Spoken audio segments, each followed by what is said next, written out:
Piäppä paussia, kuunteleko minä kerron meidän vaelluksesta Haltille.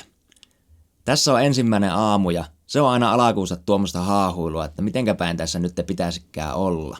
Siinä näkyy päästiin kuitenkin sitten lähtemään ja koitetaan nousta tuossa tunturin kuvetta ylöspäin, vaikka ei siinä vaiheessa vielä mitään mistään edes tajuuttu. Edellisenä päivänä tultiin tuohon Kilpiksen viereen yöksi ja komia yöllinen aurinko siinä mollotti menemään. Eihän siinä aikaakaan, kun piti sitten kahville ruveta ja pian sitten jo ihmeteltiinkin, kun Saarijärven vanhalla kämpällä oli heinä päässyt noin pitkäksi kasvamaan, kun ei siellä enää kukaan käy.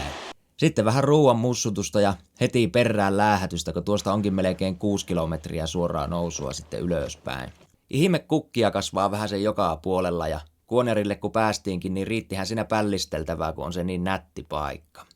Näkyy tuossa yritetään telttaakin laittaa kassaan, mutta eihän sitäkään meinannut paljon vielä mitään tullako ensimmäisiä kertoja sen kampussa. Sitten hikiset varpaat poissa kengistä ja äkkiä kylmään hetteeseen uimaan. Tämä seikkailu oli tässä vaiheessa vasta alkamassa, mutta koko video löytyy nyt mun kanavalta.